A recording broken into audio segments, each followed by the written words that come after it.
Hello and welcome to New People, New Ways, a podcast in partnership with Fresh Expressions Florida and Fresh Expressions United Methodist that explores new ways of being church through the stories and insights of practitioners and scholars alike. I'm Piper Ramsey Sumner, a layperson and cultivator of Fresh Expressions for the Florida Conference. And I'm Michael Adam Beck, and I just have the joy and privilege to hang out with Piper all the time. But I'm also the director of Fresh Expressions Florida and Fresh Expressions UM. And we want to thank you so much for being with us on the podcast journey. We've actually been at this for a little over a year now. And this is our 22nd episode, y'all. Isn't that exciting? So thanks so much for listening and to the guests who've joined us so far. It's been a lot of awesome people, and there's a lot more to come. Quick little plug for the Fresh Expressions UM National Gathering coming up in Charlotte on February 7th and 9th. If you don't come, you're going to have major FOMO. And we already have several hundred people. I think we're probably going to run out of space. So get registered. It's going to be awesome. The people that are there are amazing. And it's going to be fun. It's not going to be your normal conference where you do Fresh Expression style conference. So please come be there.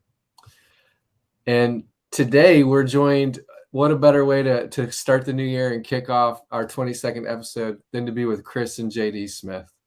And Chris and Jaidy are a pastoral team serving in Western North Carolina, a conference in Central North Carolina at Jordan Memorial United Methodist and La Luz de Cristo IMU.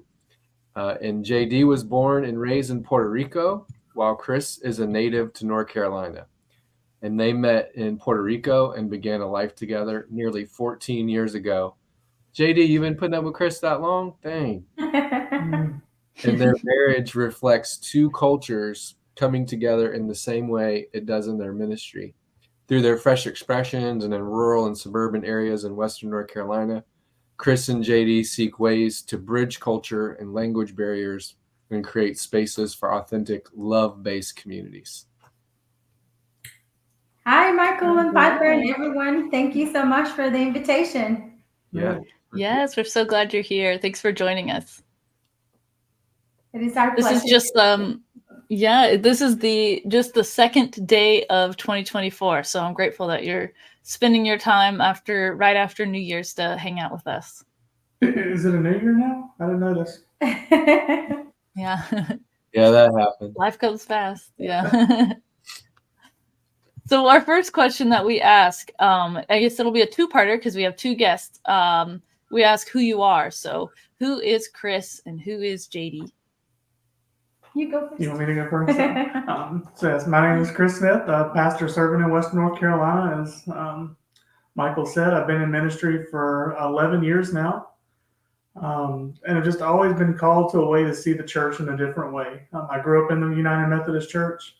Got to see the pains of that and realized that if I wanted to see change, I needed to be a part of a positive impact on that. So went into ordained ministry and thought I was going to set blazes on fire, and that didn't quite happen the way. But the Holy Spirit has been moving since, and especially through Fresh Expressions. It's really been something that's captivated me, and I've seen the Spirit moving not just in our conference, but in United Methodist congregations around the country. So that's who I am. I'm passionate about cross-cultural ministry.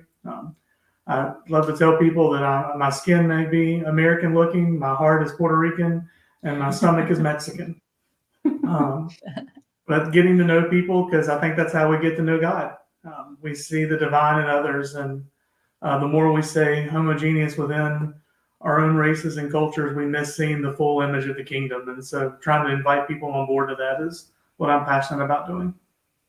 And I'm Jaidy Smith, and I'm so happy to be here. I am a child of God who is passionate about bringing people together and getting to know others. I'm serving as a lay pastor at Rehoboth United Methodist Church, not too far from us. It's been an exciting journey, and I'm also a Fresh Expression leader, and I'm so excited to be able to share these with everyone and to have a space where everybody belongs and can be seen and loved and heard. It's just a beautiful thing. Yeah. You guys are awesome. So you are a pastoral team, and you bring together these unique perspectives and experiences and cultures to your ministry. So in what ways has that benefited you as you serve multi-ethnic communities where culture and language differences can cause some unique obstacles and challenges? So I think for us, it's part of our lives. It's part of our family, right? And we have learned to embrace the beauty of diversity, the beauty of different. And so for us, the way that we show that in our ministry is what we do every day. Just, I mean, it comes so natural. Definitely a lead by example Yeah. type thing. And we had challenges. It was really hard when we first got married, and you'd sit at the dinner table and your in-laws would say something, you'd hear your name, and then they start laughing, but you didn't know what they were saying about you. And so that, came a reason to want to learn more. And our family dynamics have grown through that. Our relationships have been able to grow deeper through that. And so we see that play out in the church. You get multicultures that normally don't come together, but once they get to hear the stories, hear about what it was like to immigrate to this country, hear what people go through, it really opens doors and forms deeper relationships to where then people become family. And that's kind of our goal, is how to recreate a larger family unit within the life of the church. And it definitely helped us to have a better understanding. Like what Chris is saying, I heard people mentioning my name and they were laughing and I couldn't fully understand. It just helped us to pay attention to those things that we probably wouldn't have before. And how can we better listen and better care for others? Mm-hmm. That's good. I wonder about my sister. Her husband is from El Salvador, and so she gets that as well when she's hanging out with her in-laws. She's working on her Spanish; she's getting there. But she kind of has the similar stories where sometimes people are talking and she's like, "I don't know what's going on, but everyone's laughing. Should I laugh too?" I wonder. So you're in. Don't have to continue to learn Spanish. Yeah, definitely. Yeah, she's like, my kids are all gonna definitely know Spanish. Like, she's got a plan. That she's the planner of the family. That's amazing. But I was gonna ask, what is your like the cultural kind of blending that's happening in Western North Carolina? Is there a lot of must be a large Latino population if you're doing these cross-cultural, Spanish-speaking bilingual ministries. So what does it look like there in your part of North Carolina?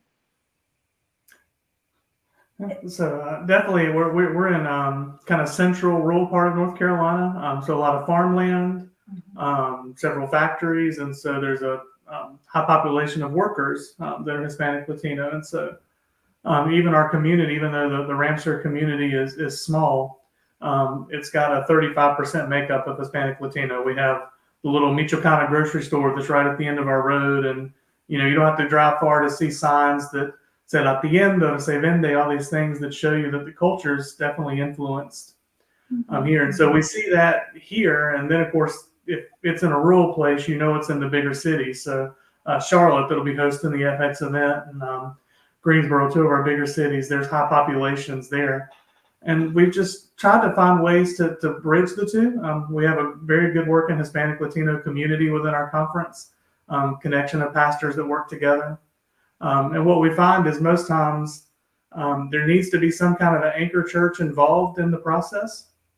It doesn't always work if it's the big white church. That's not a good fit normally, but you find two churches that can lean on each other, which is kind of our case in Ramseur. Jordan's a smaller church. They needed some help. They were struggling. The Luce the same way. And so when they come together and share the building, share resources, share what each person can do in their gifts, they become two churches that hold each other up. And so that's kind of the exciting thing we're trying to push for in our conference now, is how to create these spaces where churches will, it's not just the big church having the little church that they're taking care of, but how to let two uphold each other and both have an equal seat at the table in what they're doing. It's that with instead of working for. I like You know what? what I love about y'all is, so Frederick Buechner has this quote: "The place that God calls you to is the place where your deep gladness and the world's deep hunger meet." And so you have this deep hunger and this intrinsic motivation, and that just flows out naturally through your ministry and how that unfolds. And I think one of the key things about Fresh Expressions is how we're teaching people to find that intrinsic motivation and to listen to the Holy Spirit speaking to your own heart, and let your ministry be a natural, organic kind of outflow of that, rather than, the church has done a lot of, do this like this or whatever, because this is how we do it, or this is what the Bible says. But you found a way in our system to actually really bring your full selves and your gifts and your passions, to where there's like deep hunger and gaps, in the communities that you serve. And that's the beauty of the Hispanic Latino community. They're all hungry. It's just a matter of reaching out. Mm-hmm. I'd say that's one of within, Fresh Expressions looks at the nuns and the duns, which is very much a true statement, but we've kind of learned within the Hispanic community, it's not so much nuns and duns, it's lonely and longing, or the two population groups that we find there. And so you find folks that have left everything and come and don't have anybody, or the ones that have a longing for spirituality, but let's face it, most of our traditional service or even our contemporary services don't fit those needs, especially multi-generational around language. So yeah, trying to find ways to make it appealing for everyone so that everybody can find a place that they can feel a part of themselves in it as they come to it. Yeah, So that's great. Do y'all feel like, since you named that, and I'm thinking of the Surgeon General's report last year about the epidemic of loneliness and isolation, and how we're in a culture just of deep loneliness and inauthentic or shallow community, and people not necessarily finding like deep or thick or meaningful community in the church. So do you feel like that's a universal thing that communicates across cultures and peoples, of like, people are lonely and isolated, and your ministry is really finding a way to build community in the midst of that? Oh, absolutely. It's a human condition. I think it affects all of us. The pandemic certainly didn't help it at all through the isolation. I think we've struggled coming out of that. I know for us, I can have my folks that'll come to church on Sunday, and then we can do just going out to a restaurant on a Wednesday night, and I'll get better attendance on that. We'll pack out the van to do that trip, because people need that. They want to know that they can gather and they can talk about what they're going through. And I don't think it misses I think that is cross-cultural. I think that's something we share, that bridges gaps and boundaries for sure. And one of the things, one of the things that I know I've noticed with our community is we feel lonely, yet we don't talk about it. We won't admit that we are lonely. And so once they have that taste and see, right? That taste of, this is what it feels to be back in a group of people, back in a group where you belong, where you're seen. Once you tasted that, it's like, I can admit that, yes, I was feeling so lonely. I just didn't want anybody to know. And I will even dare to say it's all the false expectations that sometimes we have as a society, that everything is okay. You don't talk about what's going on at home. But once you can get to that deeper level of relationship and that tasting and seeing, then you notice that, yes, we were all so lonely. We were all needing each other. We were just not letting anyone know about it. Mm-hmm. Yeah. I think the classic, and I think, go ahead, Michael, sorry. I'm stuck. I'm stuck here in like a delay, and so I keep cutting people off. So I'm sorry. You go ahead and say what you're going to say, and then I got another question. It's the classic problem. You go on Sunday and you ask people how they're doing, and they're all great. And we know that statistically that's not how it works. And because for some reason within at least our culture here, and I think this does cross other cultures, we're afraid to say we're not doing good or need help, because you're supposed to be strong. You're supposed to be able to pull yourself up. by your bootstraps, and that doesn't work because not everybody has a pair of boots. And so trying to enter in a place where you can be humble enough and vulnerable enough is key. And I think that's where we struggle, is getting to that point to then address the loneliness piece.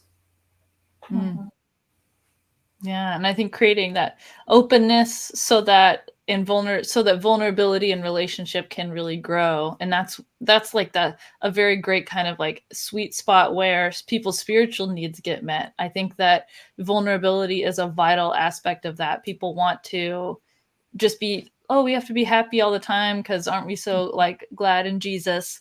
And it's like, yeah, but there's also hard times. Jesus even went through hard times. We can talk about that.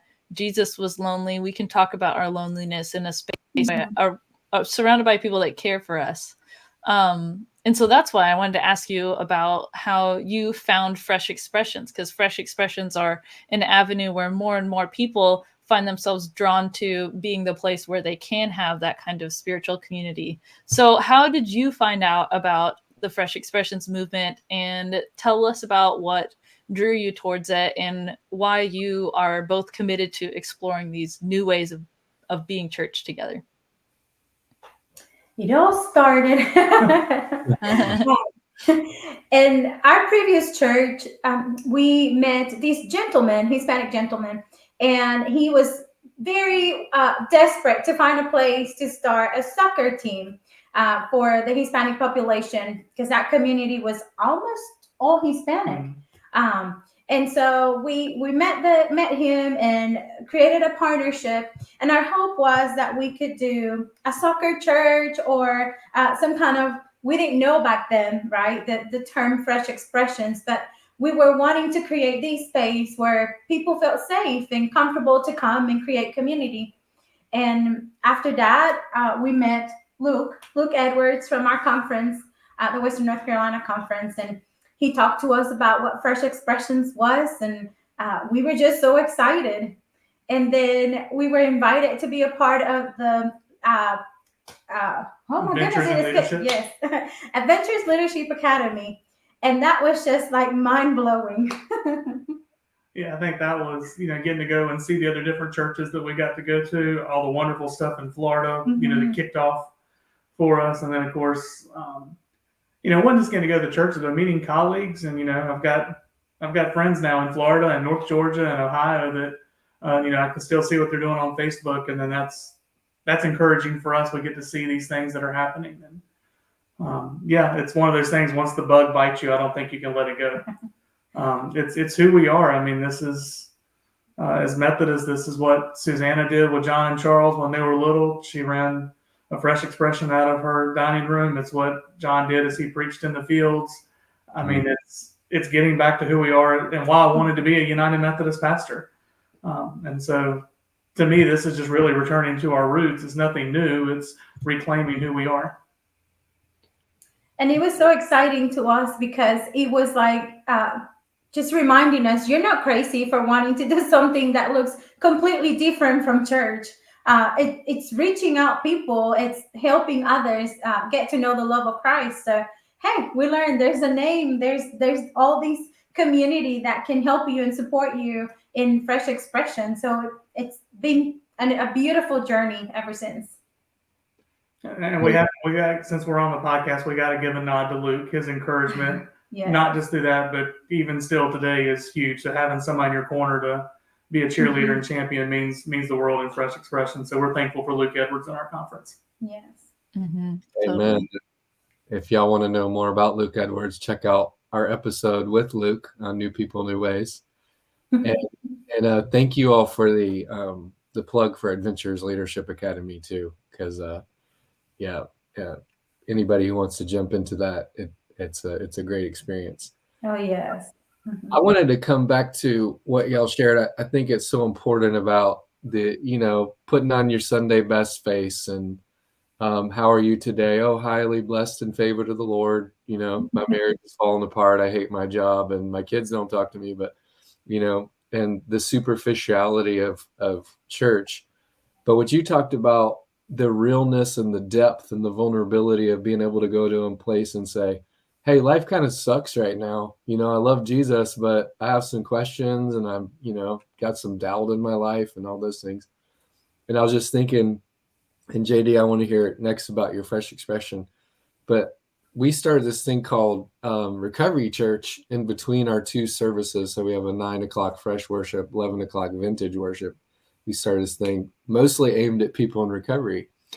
And some of the people who come to the 9, the normies, we call them, who are not necessarily like in recovery from chemical dependency or those kind of things, but have other things. They're staying after in that time, and everybody kind of circles up. And so we have like the normal kind of church. Somebody gets up and talks, and there's worship music and all that. But then people stay for this thing after, and they share like out of the depths of whatever's going on in their life, mountaintops, valleys, and everything in between. And for me, that feels more like church because of the depth of it and what people are bringing. But we've seen that thing grow, and like normal church folks really get impacted by it because they're like, you know, wow, this really is helpful to be able to come and say these things and not just. So, you know, how fresh expressions create that intimacy and that smallness and that circle of equals where we can just get around and say, hey, you know, this is what's going on in my week, and this is what I'm struggling with. This is the good, the bad, and the ugly. But JD, you planted a fresh expression called Creciendo Juntas. I probably said that incorrectly, but which means growing together. And it's centered around doing arts and crafts while reflecting on scripture and prayer together. What have you seen come as a result of this community in that? I feel like it all ties together. You know, when I admitted to myself that I was feeling very lonely and that I needed to stop the whole, oh, yes, everything is perfect. I'm doing great. Thanks to God. And I'm actually not doing good. I learned that other people felt comfortable letting me know, you know what? I'm actually feeling the same way. I felt very depressed for so long. And even when I knew Jesus, it's not the same anymore. And that helped to pay attention and to listen to what was happening around me. That's how Growing Together started. Just a group of women that felt very lonely. And what has come out of it has been, to me, beautiful. And every time I think about it, it's just, it fills my heart. Because it went from a place of, so Creciendo Juntas is where English and Spanish come together. Both languages is bilingual. And so at first it was that fear of, I don't trust the other group. I don't feel comfortable opening up and sharing in front of other people that I don't know. And that's completely understandable. But what has come out of it is a group that is like family now, a group where they have learned to regain their trust, where they have learned to open up and feel comfortable about opening up about past hurts or the pain that they are going through, and just embracing one another and being able to be one another. It's been that building the gap between the two communities, at least here in our community, right close to us, building that gap and teaching each other that we need each other. We actually are stronger when we share together and when we are together. So to me, that has been beautiful to see. Am I missing anything else with Growing Together? No. And, you know, we learned out of that. It was interesting. The women started it. Women are the leaders in the church. I believe that wholeheartedly. And the men were like, wait a minute, we want to do something. This seems like fun. Of course, none of us are crafty. And so we started Provare Ver, which is taste and see. And so the ladies will get dropped off and we'll get in the car and head to it's a little house restaurant. It's a Mexican family that runs a restaurant out of their dining room. Some of the best empanadas. Gosh, some tamales. I can't remember all the things we've had through there, but it's been interesting for me because this is me going in as the outsider. And one of my favorite titles that I've ever shared in ministry is what I get called when I walk in this house. I'm the gringo pastor. But they got to see that there's somebody that we've been able to build trust. You know, we've been doing this, going there for over a year now. And so then getting to interact with the community folks that just come in and sit, because it's a dining room. You're all sitting at one table. It's not like a restaurant that you're kind of having your own personal conversation. You're thrown in the mix with everybody that whoever shows up that morning. Which isn't that beautiful? Isn't it biblical? Yes. And so, I think getting just to build trust, and for me to be able to listen to stories, for folks to know that you care. And so that's still in its infant stages, and that's what I'm hoping to get more of our American folks to get involved and to be able to learn. Because to me, I think that's the stories are the difference makers. That's where you can start to really see things become authentic and not that superficial that you were talking about that we get so much on Sundays. And tagging along to that, I just wanted to add that for us, it was important that for a fresh expression like this to work in this context here, we needed to start with the church, because we needed some strong leaders that could understand the dynamics between Hispanic, English, and Spanish, and Hispanics and American, Caucasian. And so it was important for us to start with our churches. How does this look like? How can we interact with one another? How do we actually interact with one another? And how do we actually pay attention? How do we listen? How do we care? How do we embrace one another? And so it started within the church. So now we are strong enough to invite the community and let them know it is safe. If we've done it, we are stronger because of this.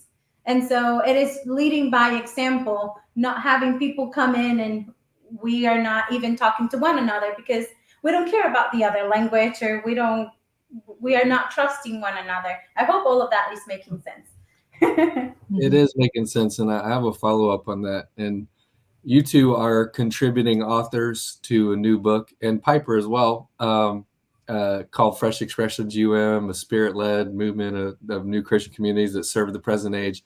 Really long subtitle. But I don't know if it'll all fit on the cover. It feels like we wrote that book so long ago. Like, come on, get out there. But it's coming, y'all. Watch for it. But and so you shared some of the stories around that, some of the things. And JD, you also contributed a story around your Fresh Expression to Justice Together, which is a book coming out with Abingdon. And you talked a little bit about the healing of racialization that you just described. Gringo pastor and the stereotypes and how in these small intimate communities where we really can know each other and learn each other's stories and names, it starts to heal some of the racism that we all bring, that we've been, we swim in a fishbowl of racisms. The structures of society are built around this kind of racial hierarchy pyramid. Mm-hmm. But you're seeing that kind of be healed in true community that's like boundary healing kind of community. So would you talk a little bit about how you see that? And then if you could also talk about Expresiones de Amor and this kind of movement that you're launching in your conference and what that looks like. Sure. So in Creciendo Juntas, in growing together, the way that I've seen that healing happening has been with, and it may sound like silly or simple, but providing that space for us to get to know one another, to be able to be vulnerable once you feel comfortable. But like I was thinking about when one of our ladies shared the reason why she came to the United States, the why and the how. Oh my goodness, that was so powerful, because we like to assume we know, and we like to assume the reasons as to why. But when you hear it in a personal level from someone that you have met and that you have been sharing and experiencing life with for several months, and when you hear that story, it changes everything. I'm a strong believer of the power of sharing your story because I've seen it happening, and I continue to experience that with others. And so to be able to see that, something else like Hispanics, we tend to be huggers. I don't know if it's because of that need of belonging and acceptance, but we tend to be huggers. And to be able to see now when everybody gets together, when that group gets together, all of them like, hey, you forgot to give me a hug today, and just running to one another and just hugging. Hugs are healing in itself. And so to be able to see all of that play out, the way that we are carefully listening to one another, the way that we truly care, all of that has brought healing. And even in the ways that we are creating art, it may sound simple, but I remember, one of the lessons we had was how do we take our broken pieces to create something beautiful, and how that just sparked the conversation, and how that not only sparked the conversation, but also reminded everybody that even when we are all broken in some kind of way, God is still creating something beautiful within us, and not only within us personally, but with us as a group, as a whole. And so all of that has been beautiful and powerful to witness. Nice. And then Expresiones de Amor, so expressions of love. Yeah. But we're kind of titling Fresh Expressions. As we know, when you translate things from one language to another, things don't always translate the same. And so when you do Fresh Expressions, you kind of get a negative connotation a little bit in that. And so we do these expressions of love. And for us in our conference, it's just how do we let our churches understand what does this look like?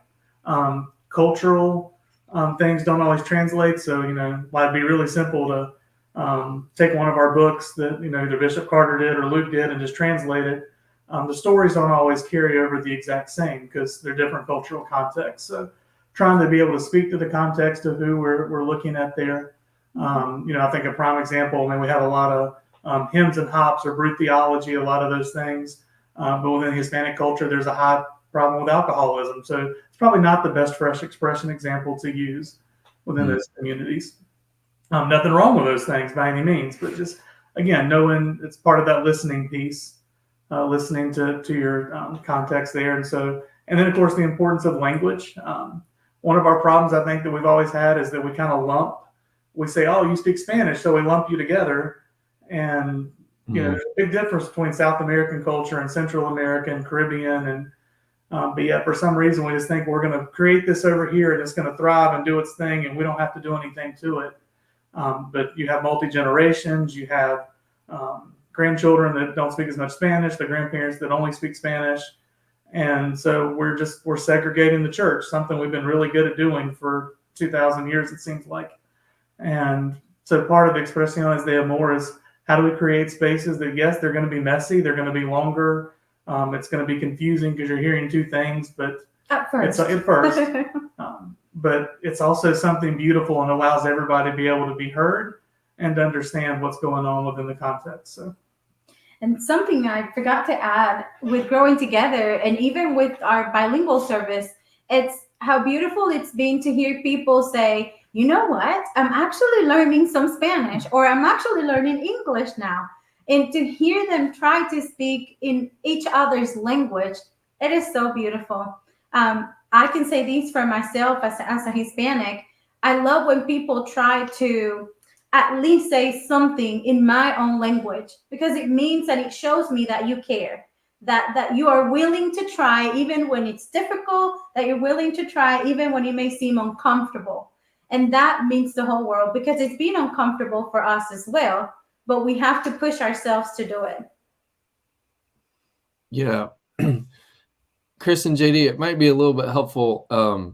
You started to, kind of define why the language of fresh expression, some of the core ideas really need some rethinking, translating. What are some more of those things that are different, and why do we need Expresiones de Amor to be its own distinct thing? Help us understand what are more of the parts that are problematic with fresh expressions, and then what are the universal things that are really good that maybe communicate between the two? You want to start on differences? Or? Yeah, I guess. Yeah. So definitely one, when you go through the circles, we kind of, we go to that listening stage, the forming community, and kind of the church taking shape is that last piece. But so many folks that we encounter, they have that longing for spirituality. And so not really waiting for that to be one of the later circles, that becomes something that can become an earlier piece for sure.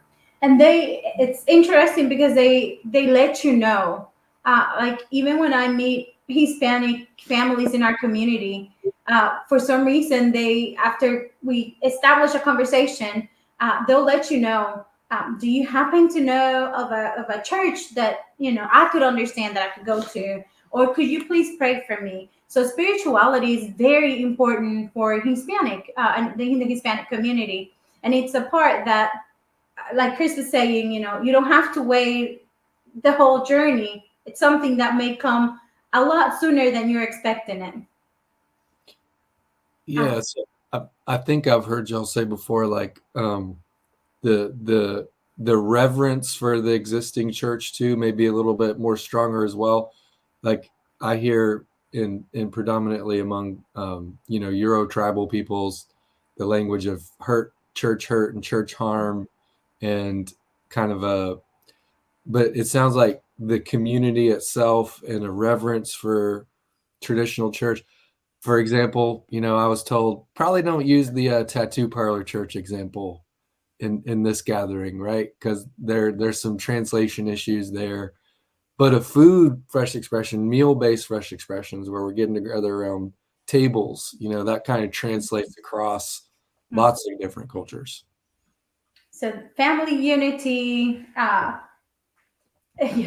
food, music, all of that is so important to the Hispanic community, and it brings people together. But another thing I was thinking about Expresiones de Amor is when we are talking about it in Spanish, it's ways of showing our love to others. It's way of letting others know that we care as well. And for the Hispanic community, that is so important for them to know that we care, that they are seen. And so Expresiones de Amor is already letting them know, I want to express my love to you. I want to show you that I do love and I do care. I would say, you talking about things that carry over. That forming relationship piece is so vital. Sometimes I think we assume that because we're the church or because we're a pastor that there should be automatic trust, but that's not the case. And for many of our friends, they've experienced such a lack of trust from folks that it takes a while to build that up. And so, yeah, what can you do to form relationships? And we get the greatest example. Jesus ate with people way more than he ever preached or did anything else. And so those table moments truly become another one. And then I think the other important piece that cannot be overstated is the listening. Listen. Don't listen to respond, listen to hear the stories. And, for us within our context, again, we're in a very conservative area, a very red county in our area. But through storytelling, I've heard people, they haven't maybe changed their political views entirely, but they said they have to look at immigration differently because it's no longer an issue. They see the person in front of them. And so those are part of those difference makers. And again, expressions of love, those, one by one encounters, just said how Jesus did ministry, and trying to just keep repeating and the rinse, wash, repeat cycle type. We see what Jesus does, we replicate it, and then that'll repeat itself and go on. Yeah. I'm reminded of Michael, a lot of your work recently, you've been centering around the Passio Day, the Passion of Christ, and how mission is really just kind of, it's just an offshoot of the actual work of the compassion of embodying God's love into the world. And so I'd love to hear, and just to knowing that just in the simplicity of creating spaces where these cross-cultural relationships happen, there can also be some justice work that can happen there as well, because there are people who might be movers and shakers in your community who might have been less sympathetic to immigrants that are changing their minds. And I think that's such a beautiful thing. And to know that, just the simplicity of loving another person and seeing them for a person, seeing them as a child of God, as somebody who's maybe more similar to you than you'd think, despite those differences, is it's just such a beautiful thing. And I think it's something I would love to see a lot more of. And I'm excited about the future here in Florida. And you two, I know, are going to be helping us out with doing some things in Florida, because I heard statistic that I heard recently is like 27% of Florida is Latino Hispanic. And so that's a big part of our state. That's almost 1/3. And so that to me shows this is something that is a population of people that are valuable in, as in we should spend our time caring for people that are Spanish speaking or that come from Spanish speaking cultures. And yeah, I don't know. I'm excited about it. And I'm so glad that the way that you're going about it just really works with me. And it's a very cool thing to get to see happening there in North Carolina. And I'm excited for more of that to come our way here in Florida. We're excited too. It's beautiful to see how other cultures continue to add to the body of Christ. Yeah. That's what it should be, right? Mm-hmm. We're all Yes. You were talking about the justice things, and that's something we just at Christmas we came together with several African American churches, our Hispanic church, and white churches for the Nehemiah project, and the idea of Nehemiah that each group built a different section of the wall. One group couldn't build the whole wall, but when they came together, they were able to reconstruct. And so we did a food ministry for Christmas and gave out 300 boxes. But the food wasn't the big thing. It was the fact that you had churches coming together and people got to actually see what the kingdom looked like, as opposed to just churches that are normally competing or fighting against each other. And folks that would even come, and after they got their box, they'd get out and come volunteer because they just wanted to see. And so we had music and hot chocolate, and it became more about connection making than the food box was important, but there was a spirituality being fed that was even greater.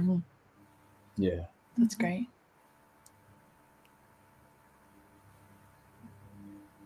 So for our listeners who are like, I think I want to explore Fresh Expression, I want to get started, what would you say are some pointers that you have for them? Any kind of advice in how do you start and sustain a Fresh Expression? I will first say, don't be afraid.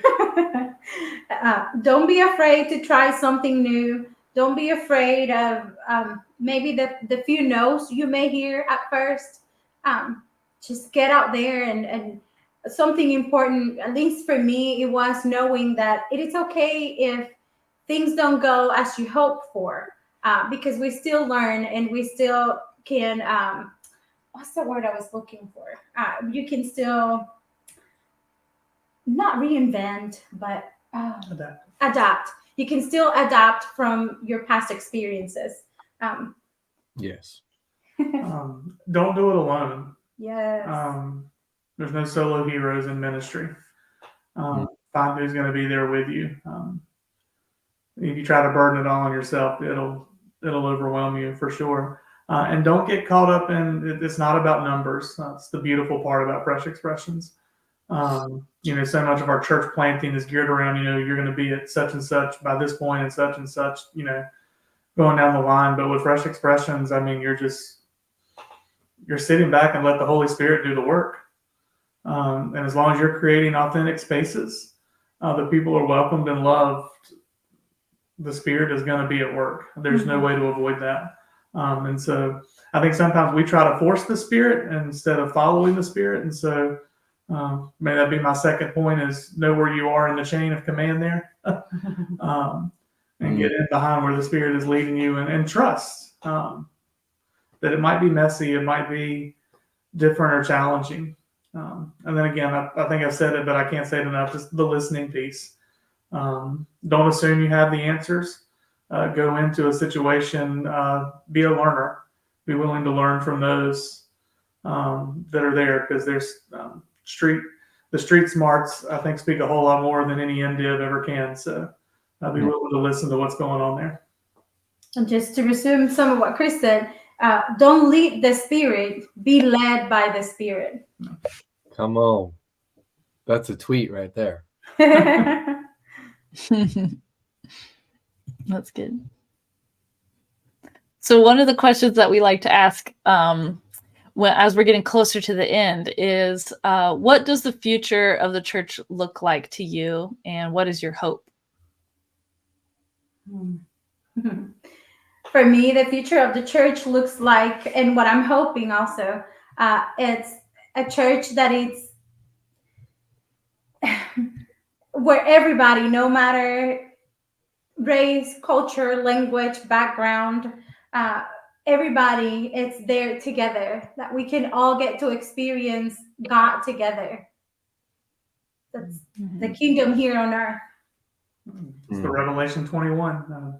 Every tongue, every language, every knee will bow and profess, and I think it's going to be interesting because it'll definitely look different. I think there will still be inherent churches that are thriving and doing great, but yes, I think church will be in tattoo parlors and bars and parks and bakeries, and I think it's going to be this beautiful mix to where I think people, used to be you could tell where the church was because it was isolated in one corner or on a couple of sides of the street. I think the church will get to the point where you don't know where it is because it's popping up everywhere, and that gives me hope because that's how it started. And I believe that God ordained the church to be His way of doing things, and I don't think that's going to change. How it looks will change, but the church will still be the church.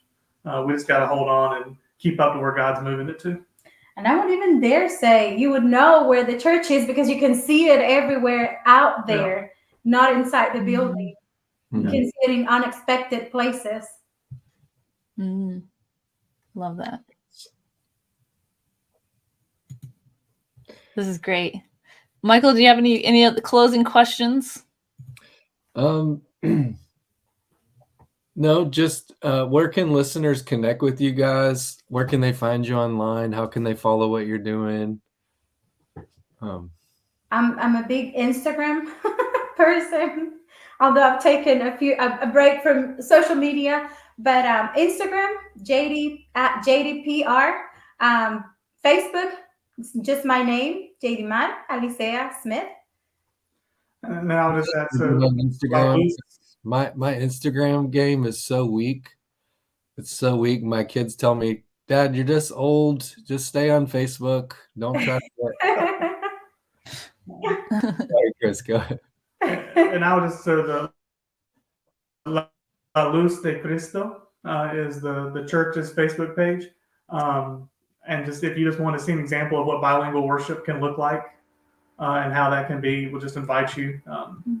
All of our stuff is there, previous services and other events we do. So I'll give you a chance to kind of see how that works, how the language can work, and be productive. Like I said, it's mostly Hispanics, but we've got several folks that are in their 80s and they love it. So it's not an age thing that, keeps you from being able to do it. It's our own limitations that keep us from being able to go into those spaces and enjoy those moments. So. Yeah, and I'm really grateful, as Piper said, y'all are going to be bringing Expresiones de Amor to Florida, and any of our listeners, down in these parts that are like, yes, I need to, understand this and be involved, that you'll be offering a training stream on that. So we're really thankful for y'all bringing some of the amazing stuff that God is doing through you in Western North Carolina and bringing that down to Florida. And y'all got so many good spaces. When we were down back in October, we spent some time in Kissimmee, and I mean, that's a little Puerto Rico. Like, it was great. We felt like we were at home. So there's great little pockets there to get to that folks can have for sure. Yes. And we're grateful for the connection. Amen. Yay. Good stuff. Any closing thoughts, closing feelings, the last little bit that you didn't get to say? I would just repeat it again. Just be led by the Spirit. Don't lead the Spirit. I think that changes everything, and the Spirit does powerful things. So Mhm. don't be afraid of the Holy Awesome. Spirit. Be authentic in your love. I think the challenge that the church faces is the hypocrisy label that we carry. So authenticity in what we do makes a difference. People can see it. And so if you're authentic, it'll be the difference. Awesome. Well, thank you guys so much for being here. This was a great conversation. Yes. Oh, gosh, thanks Thank for you having so us. much for having us. Yeah. And to those listening, thanks for joining in on this episode of New People, New Ways. If you enjoyed this conversation that we had with Jaidy and Chris, please share it with a friend. And to connect with us and to learn more about Fresh Expressions, you can check out freshexpressionsfl.org and find us on Instagram, Facebook, and Twitter. See you next time on New People, New Ways.